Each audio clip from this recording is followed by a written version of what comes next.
Montarnéenne, Montarnéen, bonjour. Bienvenue dans ce premier épisode de la nouvelle web radio qui apparaît dans notre village et qui a pour ambition d'aller prendre le pouls sous forme de micro-trottoir afin de recueillir des avis de nos concitoyens sur différentes thématiques de notre village. Pour ce premier épisode, nous vous proposons 4 questions. La première: qu'est-ce qui vous rend fier et heureux d'être montarnéen? La deuxième, sur une thématique qui revient souvent dans la bouche des habitants du village, que pourriez-vous faire ou proposer pour refaire vivre ensemble les habitants? La troisième question concerne plutôt la démocratie. Et pensez-vous qu'elle soit appliquée de manière sereine dans notre village? Et la dernière question: si vous aviez les clés de la mairie, quelle serait la première action que vous feriez? On vous souhaite une excellente écoute et un peu d'indulgence pour ce premier épisode. Merci. Radio Montarno. Apport le citoyen.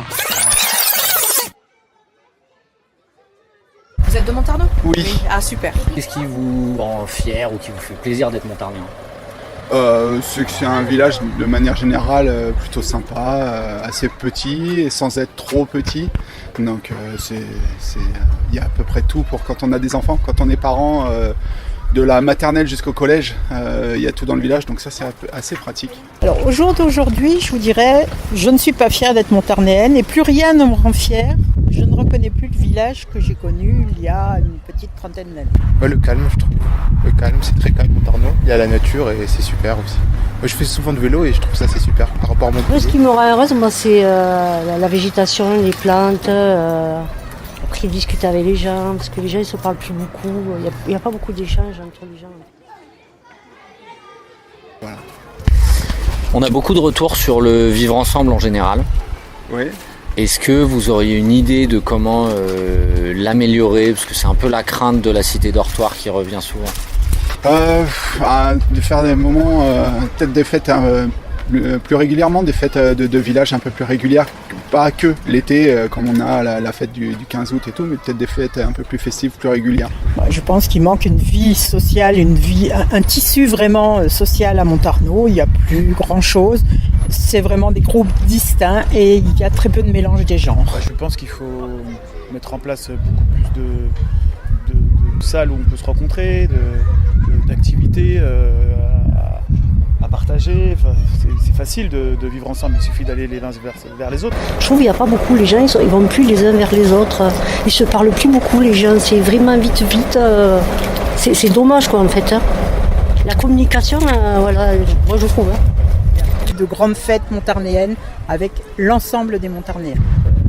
Moi je pense à quelque chose qui réunit en général les gens parce que tout le monde aime ça, la nourriture. Donc pourquoi pas faire partage de repas, des choses comme ça. Des représentations sportives qui soient plus plébiscitées par les mairies pour que ça ramène plus de monde et que les gens puissent se rencontrer autour du sport. Créer une activité où il y a un intérêt commune. Parce qu'en parlant, on peut savoir certaines choses, quoi, c'est ce que je veux dire. Et si on ne parle pas, on fait les choses pourquoi? C'est malheureux à dire pour les gens riches et les gens un peu. Mais les pauvres, quoi, on les regarde pas, quoi. Je me qualifie pas de pauvre, mais c'est ce que je vois en fait.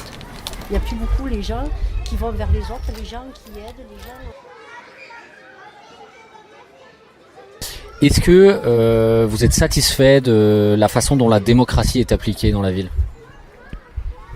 Oui et non, j'ai l'impression qu'il y a quand même 2 vitesses au niveau de la mairie.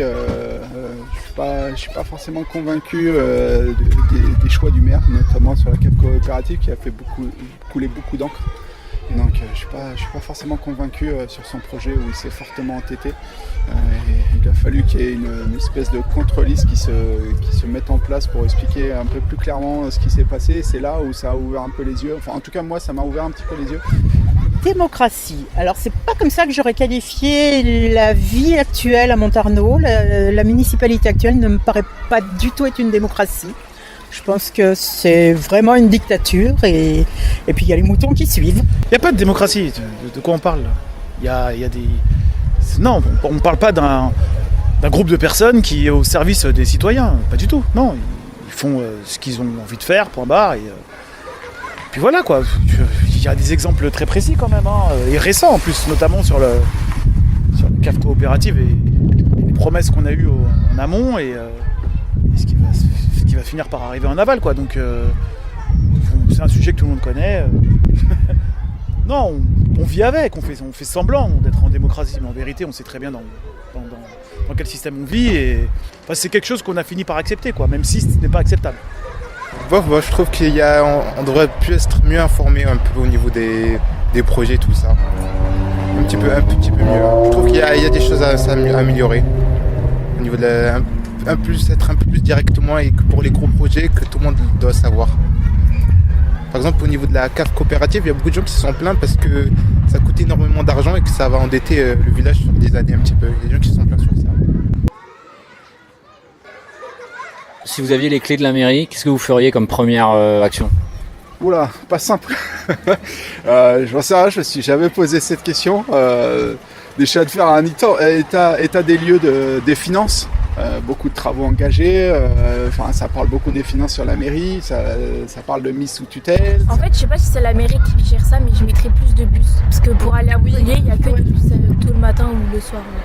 Genre, je mettrais plus de bus pour aller sur Montpellier. Je pense que j'essaierai de redonner une vie au tissu associatif comme il devrait être et se mélanger, pas avoir des quartiers comme on a actuellement.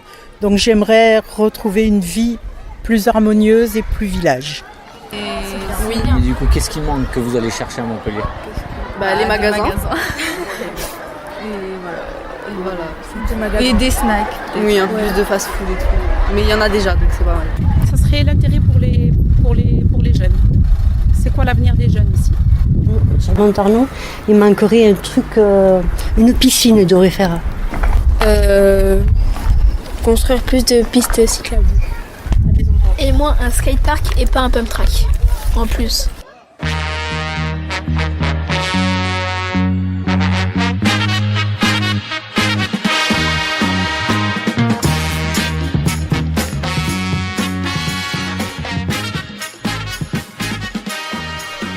Merci de votre écoute, c'était donc le premier épisode de Radio Montarno, la parole aux citoyens. Réalisé par Nadia Mendes et Benjamin Clouet, nous vous proposerons un nouvel épisode chaque semaine sur d'autres thématiques du village. J'espère que vous avez aimé. Bonne fin de journée, vous pouvez reprendre une activité normale.